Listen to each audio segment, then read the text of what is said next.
পৃথিবীর উপগ্রহ কয়টি? একটি। পৃথিবীর একমাত্র উপগ্রহ কোনটি? চন্দ্র।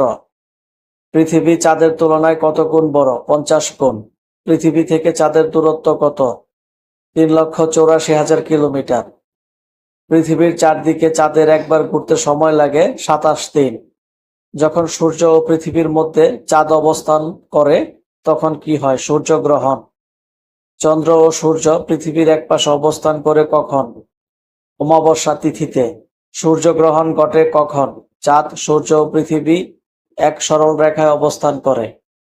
চন্দ্রগ্রহণের সময় কি ঘটে? পৃথিবী সূর্য ও চন্দ্রের মাঝে অবস্থান করে। The word solar is related to sun. The word lunar is related to moon. মঙ্গল গ্রহ কত দিনে সূর্যকে আবর্তন করে? 687 দিনে। সৌরজগতের তৃতীয় বৃহত্তম গ্রহ কোনটি? শনি। লাল গ্রহ কাকে বলা হয়? মঙ্গল গ্রহকে। মঙ্গল গ্রহের কয়টি উপগ্রহ আছে? 2টি। ডিমোস কোন গ্রহের উপগ্রহ? মঙ্গল। কোন গ্রহকে গ্রহরাজ বলা হয়? বৃহস্পতি।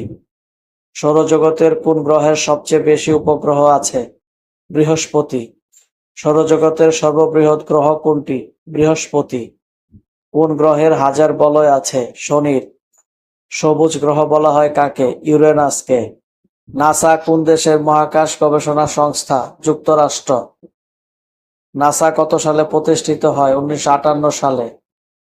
নাসা এর সদর দপ্তর কোথায়? ওয়াশিংটন ডিসিতে। কোন গ্রহগুলোকে বলা হয় দানব গ্রহ? বৃহস্পতি, ইউরেনাস, শনি ও নেপচুন।